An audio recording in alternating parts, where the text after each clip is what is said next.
தமிழ்நாடு முழுவதும் நடைபெறவிருந்த group 2A முதன்மை தேர்வில் தேர்வு மையம் ஒதுக்குவதில் ஏற்பட்ட குளறுபடியால் கடைசி நேரத்தில் தேர்வு ஒத்திவைக்கப்பட்டது.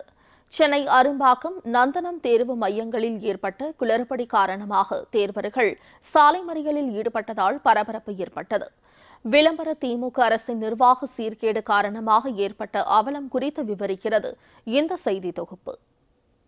எடுத்தோம் கவிழ்த்தோம் என்று எதையும் உருப்படியாக செய்யாத விளம்பர திமுக ஆட்சியில் மக்கள் படும் அவஸ்தை கொஞ்ச நஞ்சமல்ல. வெறும் வாய்ஜாலத்தில் அரசை நடத்தி கொண்டிருக்கும் விளம்பர அரசின் நிர்வாக சீர்கேடு காரணமாக மற்றொரு அவலம் அரங்கேறியிருக்கிறது. பெரும் குளறுபடியால் TNPSC தேர்வை கூட சரியாக நடத்த முடியாத நிலை இந்த ஆட்சியில் காண வேண்டிய கொடுமை நடந்துள்ளது.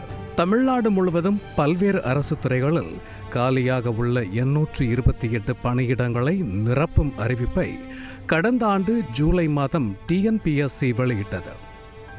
இதற்கான முதல் நிலை தேர்வு கடந்த ஆண்டு செப்டம்பர் மாதம் நடைபெற்ற நிலையில் முடிவுகள் கடந்த டிசம்பரில் வெளியானது.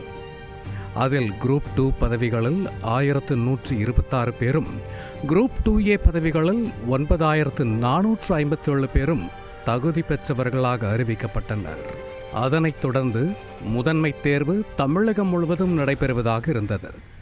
சென்னையில் 7 மையங்கள் உட்பட மாநிலம் முழுவதும் 38 மையங்களில் காலையில் குரூப் 2A பதவிகளுக்கான பாடத்தேர்வும், பிற்பகலில் குரூப் 2 மற்றும் 2A பதவிகளுக்கான தமிழ் தேர்வுத்தாள் தேர்வும் நடைபெறுவதாக இருந்தது. அதன்படி காலை 9 மணிக்கு முன்பாகவே தேர்வர்கள் தேர்வு மையங்களுக்கு வந்தனர். சென்னையில் அரும்பாக்கம், நந்தனம் உள்ளிட்ட 7 மையங்களில் 3221 பேர் தேர்வு எழுத வந்திருந்தனர். ஆனால் நந்தனம் அரசு கல்லூரி தேர்வு மையத்திற்கு பதிலாக தவறுதலாக அரும்பாக்கம் DG வைஷ்ணவா கல்லூரி தேர்வு மையம் என ஹால் டிக்கெட்டில் குறிப்பிடப்பட்டிருந்ததால் தேர்வர்கள் அனைவரும் அக்கல்லூரிக்கு சென்றனர். ஆனால் அரும்பாக்கம் கல்லூரியில் 200 பேருக்கு மட்டுமே தேர்வு எழுத ஹால் டிக்கெட் கொடுக்கப்பட்டிருந்தது. இதனால் நந்தனம் அரசு கல்லூரி தேர்வு மையத்தில் இருந்து அரும்பாக்கம் கல்லூரிக்கு வந்தவர்கள் உள்ளே வர அனுமதி மறுக்கப்பட்டது.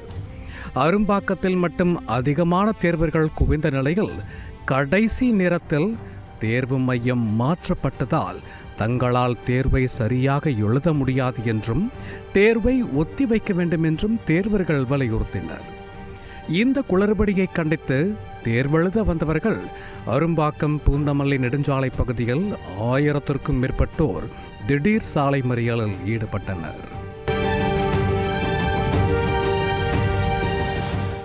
தேர்வர்கள் சாலை மறியலில் ஈடுபட்டதால் அப்பகுதியில் கடும் போக்குவரத்து நெரிசல் ஏற்பட்டது. அப்போது அங்கு வந்த காவல்துறையுடன் தேர்வர்கள் கடும் வாக்குவாதத்தில் ஈடுபட்டதால் பரபரப்பு நிலவியது. தமிழ்நாடு முழுக்க நம்ம இன்னைக்கு நடக்கிற எக்ஸாம் கேன்சல் பண்றோம். இதுக்கான தேதி பின்னர் அறிவிக்கப்படும். அந்த என்னைக்கு நடத்த போறோம்ன்றது அந்த தகவல் 15 தினங்களுக்கு முன்பாக கேண்டிடேட்ஸ்க்கு நம்ம SMS, இமெயில் மூலமா நாங்கள் இது பண்ணிடுறோம். டீடைல்டு பிரஸ் ரிலீஸ் TNPSC வெப்சைட்ல நம்ம போடுறோம். இன்னைக்கு நம்ம கேன்சல் பண்ற examination, we are cancelling this examination for the entire state, not only for Chennai, for the entire state. But கேண்டிடேட்ஸோட நலனை முன்னிட்டு போதுமான அளவு சஃபிஷியன்ட் கால அவகாசம் கொடுத்து இன்னைக்கு நடக்கிற 2 தேர்வுகளும் திருப்பி மறுதேதி அறிவிக்கப்படும். இப்படி கடைசி நேரத்தில் பல்வேறு குழப்பங்கள் மற்றும் குளறுபடிகள் ஏற்பட்ட நிலையில் சம்பவ இடத்திற்கு வந்த TNPSC தேர்வு கண்காணிப்பாளர் சண்முகசுந்தரம் சாலை மறியலில் ஈடுபட்ட தேர்வர்களை சமாதானம் செய்ய முயற்சி செய்தார். ஆனால் தேர்வர்கள் தேர்வை தள்ளி வைக்க வேண்டும் என கோஷங்கள் எழுப்பி சாலை மறியலில் தொடர்ந்து ஈடுபட்டனர். இதேபோன்று நந்தனம் அரசு கல்லூரி தேர்வு மையத்திற்கு காலை 9 மணியாகியும் வினாத்தாளே வரவில்லை என்று குற்றச்சாட்டு எழுந்தது. திருவல்லிக்கேணியில் உள்ள மாநில கல்லூரியில் 821 பேர் தேர்வெழுத இருந்த நிலையில் ஒற்றை இலக்கில் மட்டுமே தேர்வர்கள் வந்திருந்தனர்.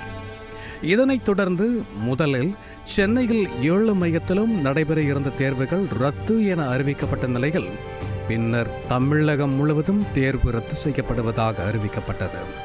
இதனால் கடந்த பல மாதங்களாக TNPSC தேர்வெழுத காத்திருந்தவர்கள் மிகுந்த மன உளைச்சலுக்கு ஆளாகினர்.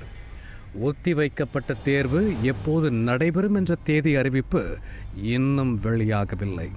விளம்பர திமுக அரசின் கடைசி நேர குளறுபடி தேர்வர்களிடையே தேவையில்லாத அலைச்சலை உண்டாக்கியதுடன் அதிர்ச்சியையும் ஏற்படுத்தியுள்ளது.